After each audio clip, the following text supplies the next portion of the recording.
Hi, folks. Got an absolutely amazing guest here today. I'm very proud that he's come on here for a little chat, and it is Lewis Clark, who's looking very, very good in his Chelsea shirt. Are you a Chelsea man?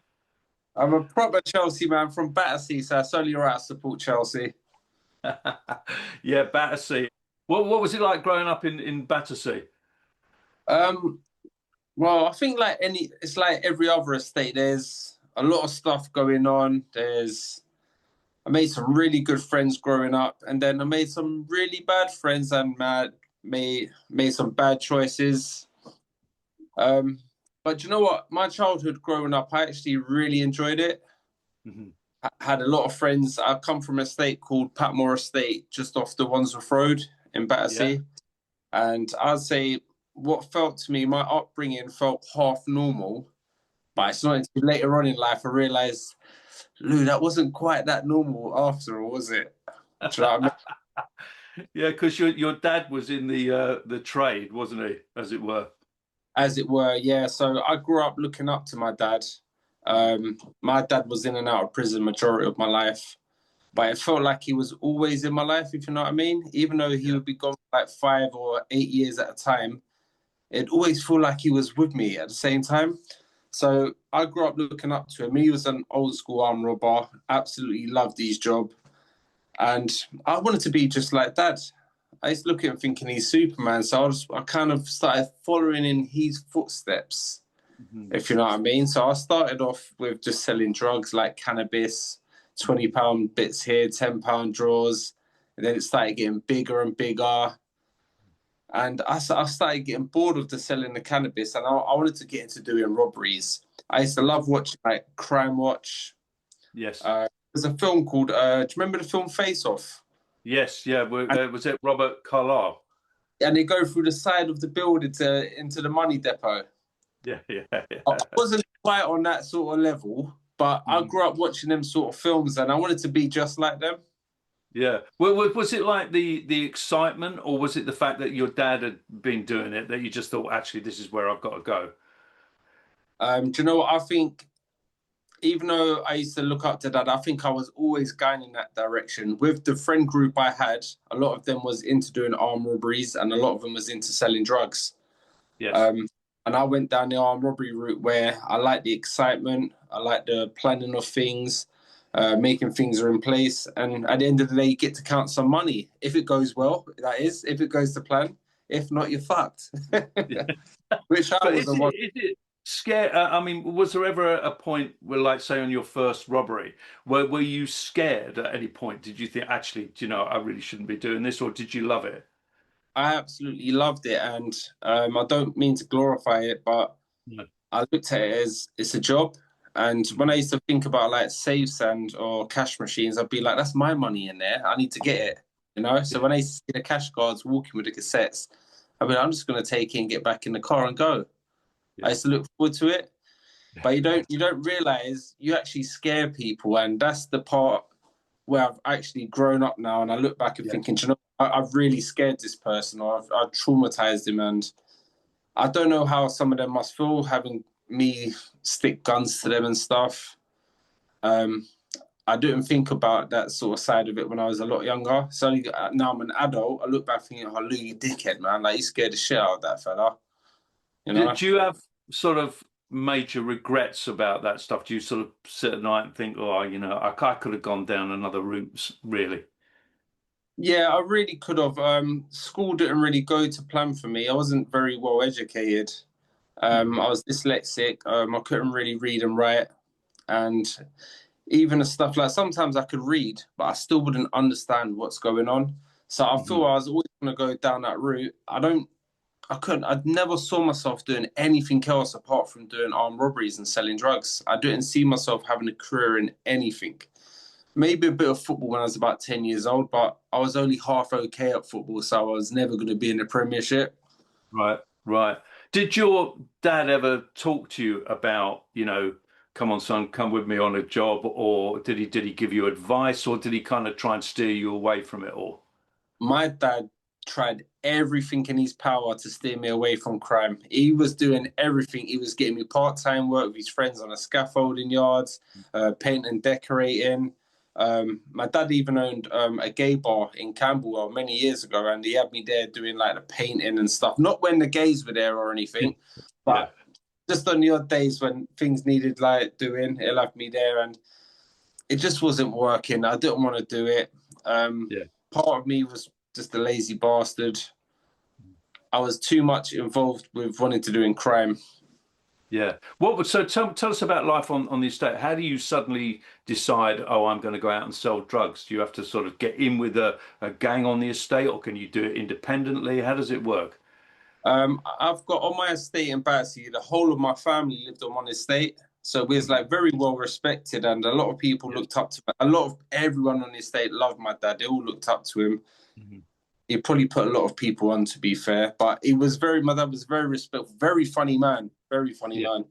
man. And yeah, I just like I said, I just started off like getting like a kilo of weed of cannabis or whatever, and sticking into £10 drawers and £20 drawers. And I enjoyed riding around the bike or around the estate on my push bike, just selling cannabis. Like I really enjoyed it. And then once I got a few quid to my name, I bought myself a little moped, made things a lot Yes. easier. Yeah. And then And by was your brother involved in it as well? Because I understand he ended up being shot, wasn't he, at one point? yeah. But yeah, so me and my brother used to do things together. There used to be a lot of jealousy as well. So we used to have like wars with like the Stockwell and the Brixton boys. There'd be like Hmm. major shootouts. And it's funny because I read the comments sometimes and people be like, this guy's talking fucking shit. This is Jay from In Betweeners. And I, I want to write back, but I don't. I was thinking, go and Google it. You can Google anything about me and what's happened. Like sometimes I used to think I was going mad. Like when my brother got shot 5 times, I had to go back on Google and think, did that even happen? Am I making these stories up in my head? Have I got some mad? Am I just? I don't know. And then it's not until I Google these things, think that fucking did happen. Like they pulled up on a bike. Me and my brother was walking to the shops, and I heard the bike, woof, woof, and the first shot's going off, boom, boom, boom, boom, boom. They had a machine gun, man. It was going off. And so everyone started running. But my brother's at the back. So I've got my brother here and another friend here, but they're a lot bigger than me. So they took all the shots. My brothers ended up getting shot 5 times. My other friend got shot 5 times. Um, but my brother, the first shot hit him in his Achilles, so it's dropped him on the floor. So everyone's managed to get away, but my brother's left all by himself at the top of this hill on Wandsworth Road, and they've got off the bike and continue to shoot him. But by this time, I've already got to the bottom of the hill, and I'm already on the phone to the ambulance. I said, "Please," I thought he was dead, so I said, Yes. "Please come and get my brother. He's dead. This is where we are." And I put the phone down, and it's not until I see them shoot him again. He went, "Oh!" I was like, "Oh shit, he's still alive." Yeah. And when the bikes drove off, I run to the top of the hill. I laid on top of him. I pulled his like clothes off, and I was just covering up the bullet holes to stop him leaking out. And I waited for the ambulance to get there. But first, they got to wait for the armed response to get there first before the ambulance can even intervene. So I'm just Yes. laying, covering him up, thinking, where the fuck are they? They finally come and that, whatever. And the first thing my brother was like, it's like, Luke, can you take that money out of my pocket? He had a couple grand in his pocket. It's like, Luke, take the money out of my pocket. I'm like, all right, cool. And Yeah. then when they started cutting off all my brother's clothes. So, you know, like just to see if there's any Yeah. more holes. And he was like completely naked on the floor. I shouldn't be laughing, but he was completely naked on the floor.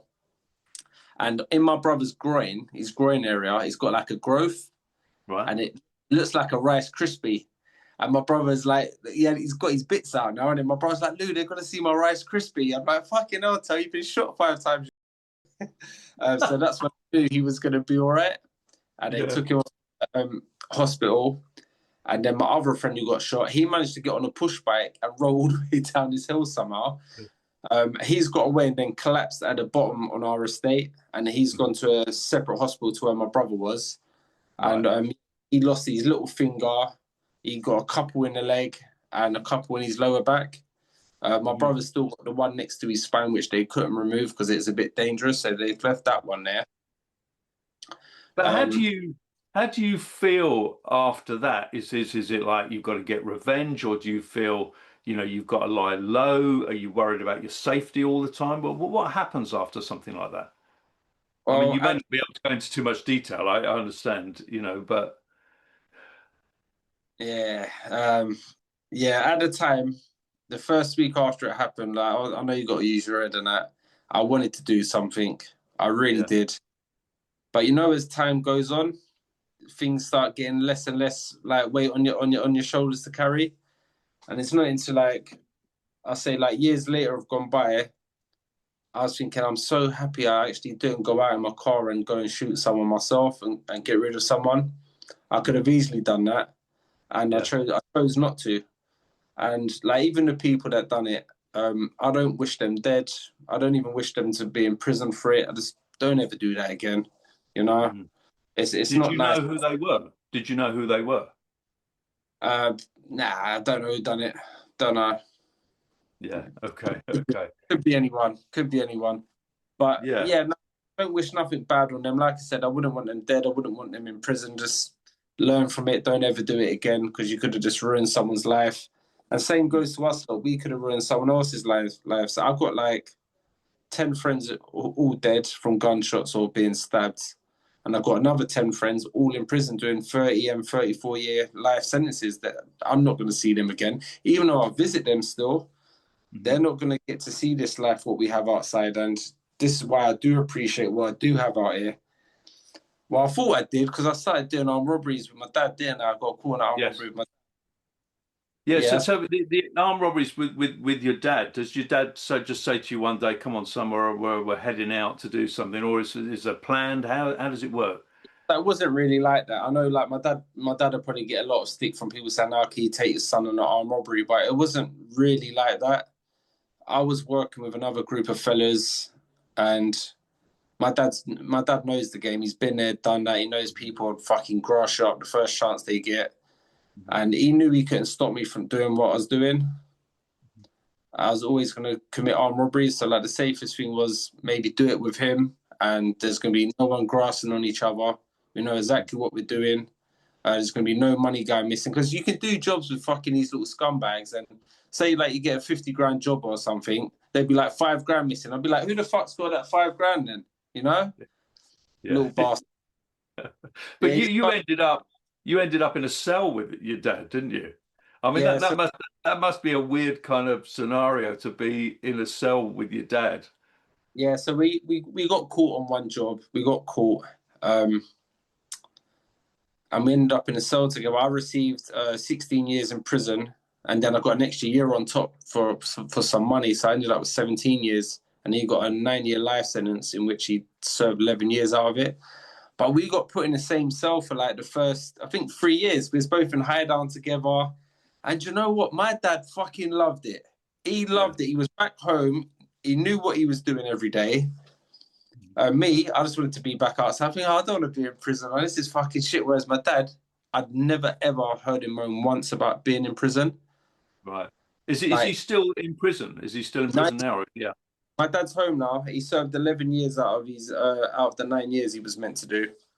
Right. He's he's And 60, 62 next month, so I think he's retired. how is he now? How does he look back on his life? Is he happy with what he did or regrets or what? I know he does get a bit bored out here. He does get a Yeah. bit bored. I do try and keep him busy. Like we got such a good like. I know he's my dad, but he feels more like my friend, like a close Yeah. friend or a big brother. I take my kids to go and see him once a week. We have a good laugh. Yeah. He has a man as usual, but dad's doing really well. He's got cancer at the moment, so he's doing really well. But we just try and laugh at the situation and that. I don't want to be feeling sorry for himself every day, so I give him stick every day. Yeah.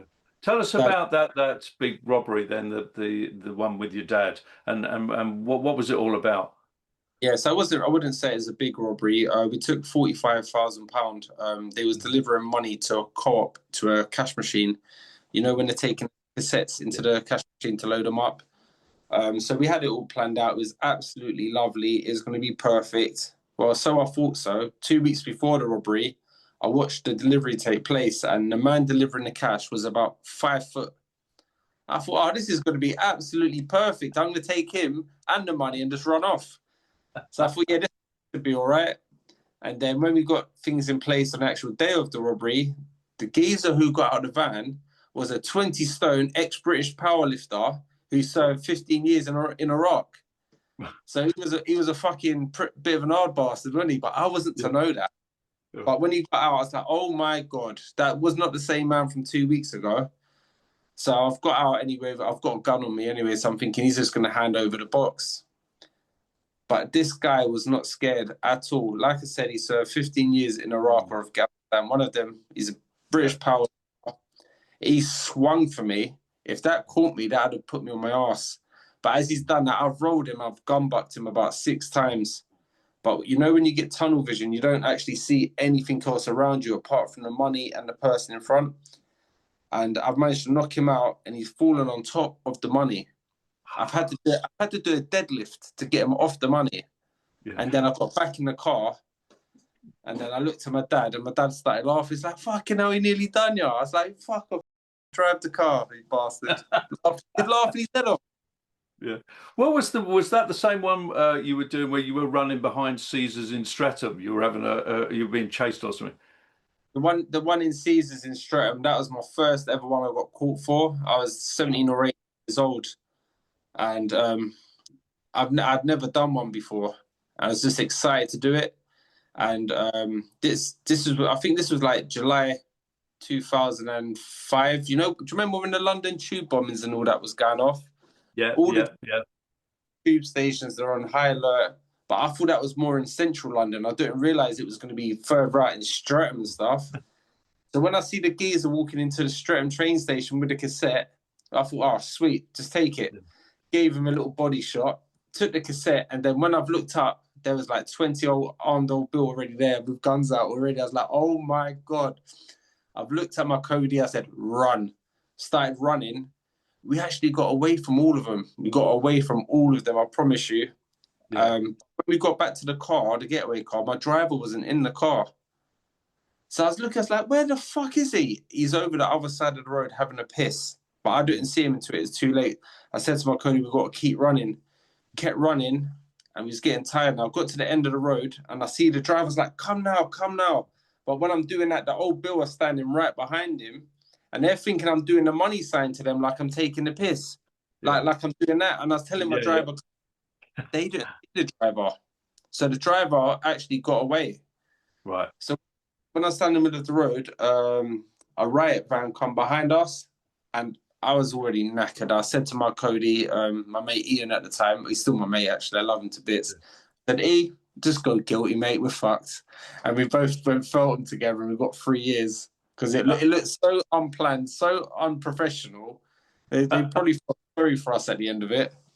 Yeah, it's funny because when I heard that thing about Caesars, I saw that you used to do unlicensed fights. Did you do the unlicensed or the white collar? Yeah, I used to do unlicensed fights years ago. Were they at Caesars? Were they at No, Caesars?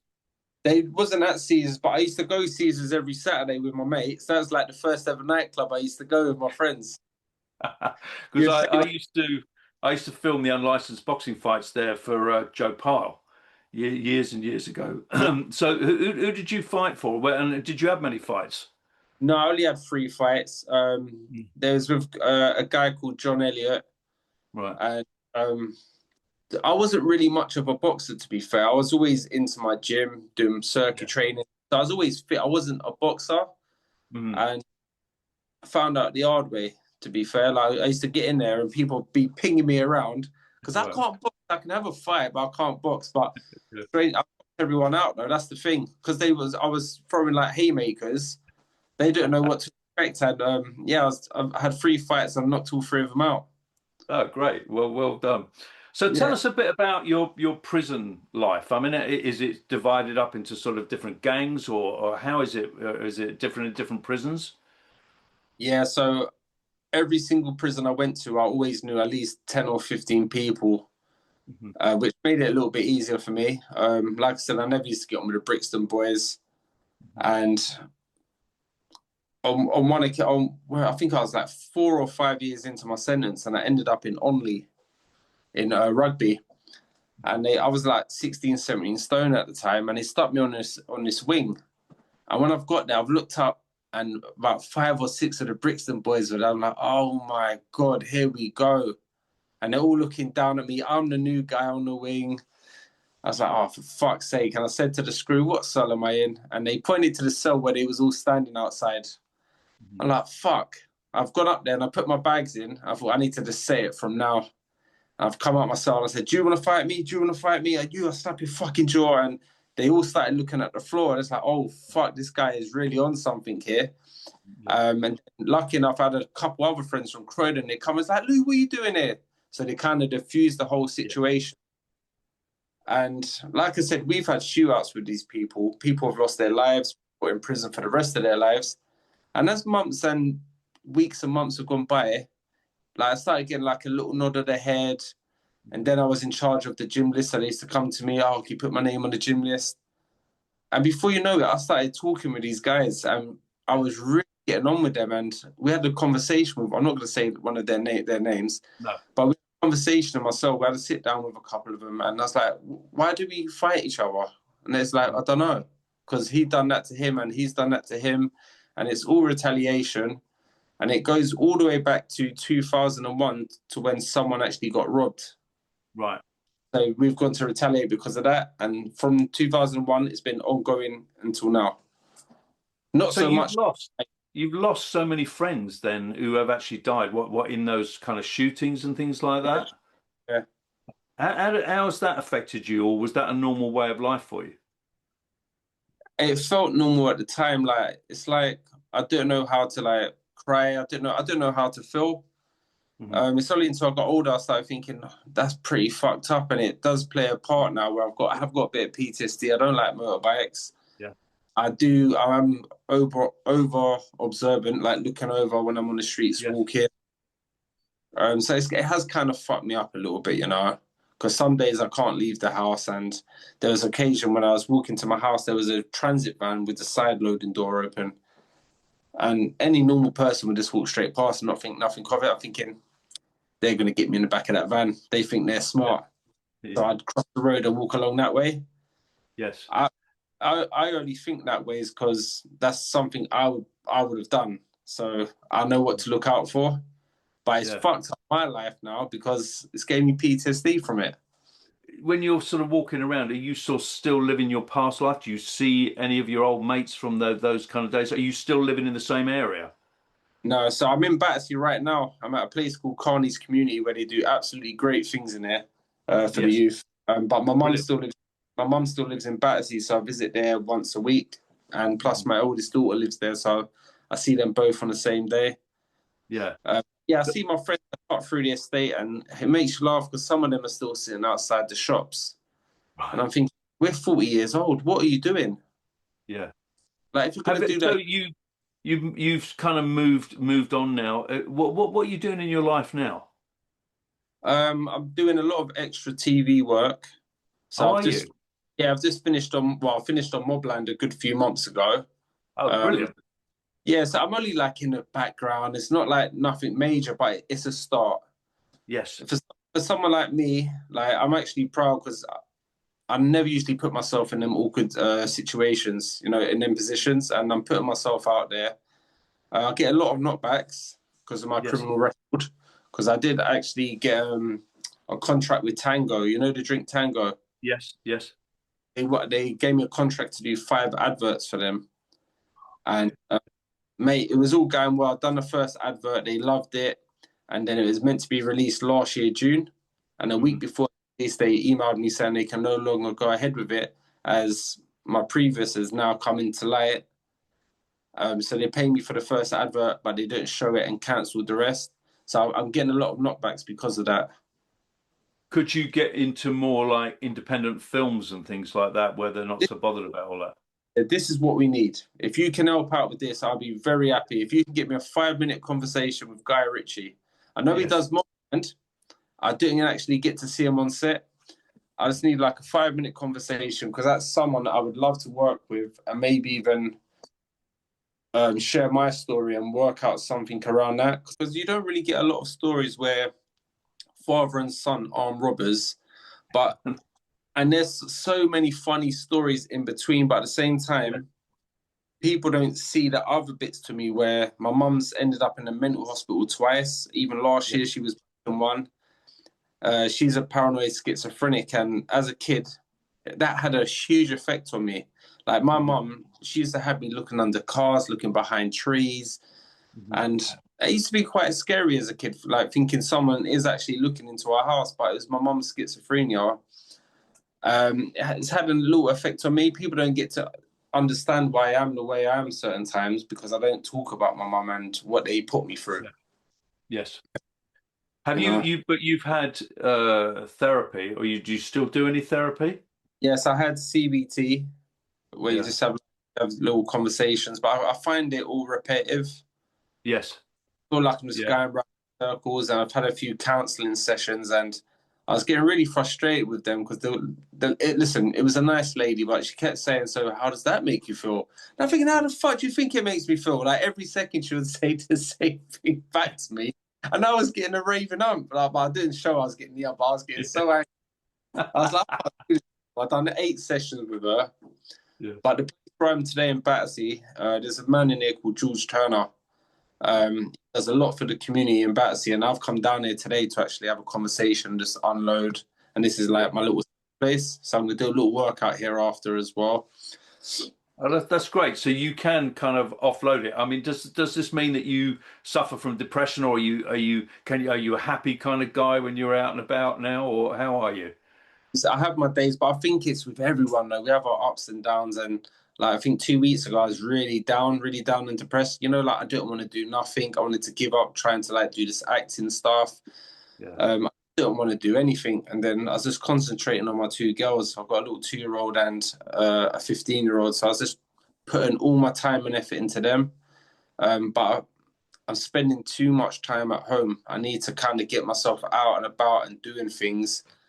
And Are you I, being too insular at the moment? Are you not getting yourself, like you say, out and about a lot? I'm so content with staying indoors and watching my little 2 year old. Because when I went to prison the first time, I left my eldest girl when she was 2 years old. And Yes. I broke her heart, man. Proper Hmm. broke her heart. Obviously, I was broken as well. I come out and she was 11. So I'm Hmm. having like separation anxiety from my girls now. Like I don't want Yeah. to leave them. Like if I could, I'd spend every single minute with them. Well, my Yeah. eldest, she just wants to play around with her friends now. She doesn't want to see her dad. She comes to see me, but How old is she? How old is she? she's 15 with attitude at the minute, and I I'm always I've got a 12-year-old, and we're starting to suffer a bit now. yeah feeling it. I'm So it turning up. was it was awful for you, was it? Just being in the nick and missing out on your daughter's upbringing, yeah? Yeah, it was heartbreaking, man. Even though I had a phone when I was in prison, you're not meant to have phones, Yeah. obviously. Yeah. But for me, having a phone in prison wasn't about being on social media and all of that. It was just so I could see my little girl on FaceTime every night. Yeah. Just say, Yeah. I love you, good night, I miss you.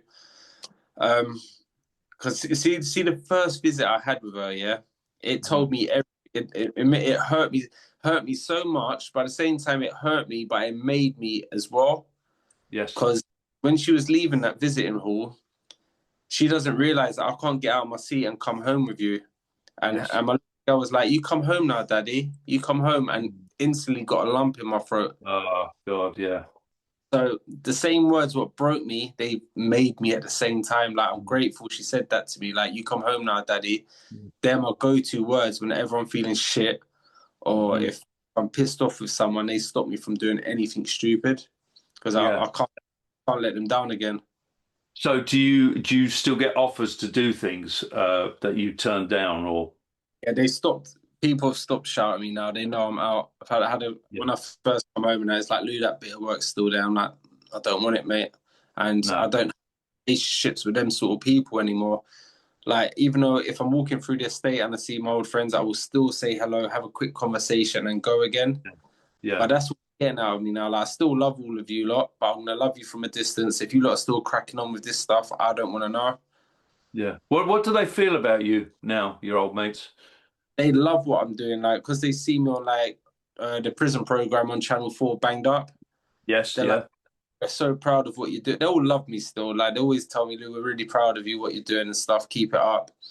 Yeah. It's annoying now because I feel like I haven't got any friends now. Like I'm always like by myself, and I don't feel like I've got any friends where I can go and say, "Hi, do you know what? I feel a bit down today." Yeah. Yeah, What because what they're why is that? Is that because your friends are all from your past life? Have you not managed to create new friends in a kind of yeah, new life? yeah. So I've made some new friends, and it's nice because we meet up every Sunday and we go for a hike. Oh, do you? Every Sunday we meet up for a hike. Yeah, we go to a place called Box Hill and we walk for about 2.5 hours, have a tea and Yeah. coffee after, moan about our women, and we go home again.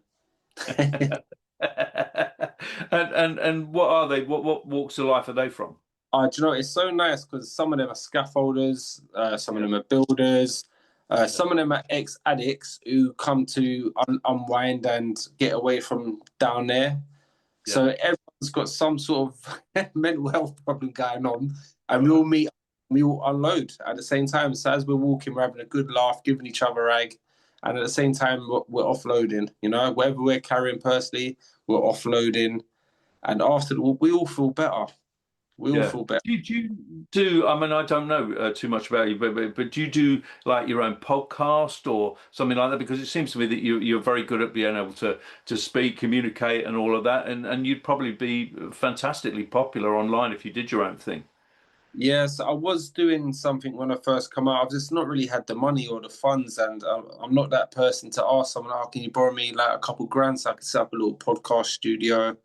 I was Yeah. doing everything on my iPhone 11, Yes. and I was doing like a thing called gym bars. So I was doing like short interviews with people like ex-boxers or Yes. ex-prisoners, talking to them about life, and then they'll take part in my workout after.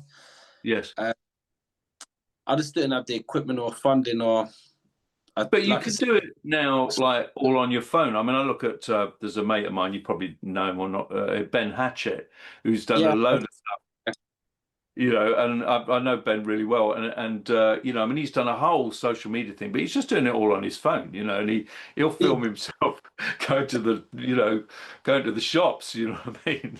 Ben is so good at that though. I can't do that. If I'm talking to someone, then fine. But Ben can actually talk into his phone and walk and talk. I can't do that.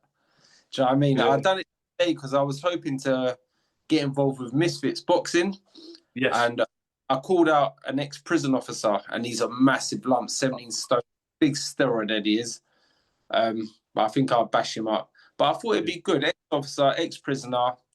Yeah. We hands off. Whoever wins wins, and then we shake hands after. You know, I actually do get on with the guy, but sometimes you got Yeah. to sell the fight, and Yeah. that's what people understand. When I read the comments and be like, "Why are you talking to him like that?" I'm thinking you got to sell the fight somehow. What's your future? What's going to happen? Are you going to pursue the acting? Going to keep going? Well, what are you going to do? Like we just touched on doing podcasts, I might get back into the podcast space, but I need to rethink it, rebrand it, go again. Podcast, keep doing my acting stuff. Sooner or later, I'm going to get more of a lead role. Hopefully, Yes. Guy reaches out to me and be like, "Do you know what? I want to hear your story. We can turn this into something." I'd love to run it by him. Look, I think you've got great personality. There is no reason why you couldn't end up doing leads as acting, but it's about getting the right agent, isn't it? You've got to be able to be pushed in front of that. I know because I was an actor for 25 years, so I did all of that, and so I think you've got a great look, and you could do very very well. So it's a tough ask to go from one position where you are to something like that. But I wish you the best of luck. No, I appreciate that. Man. I really do. Yeah. All right. Well, stay in touch, and I'll probably text you or whatever. But I really wish you the best of luck, and I appreciate you doing this with me today.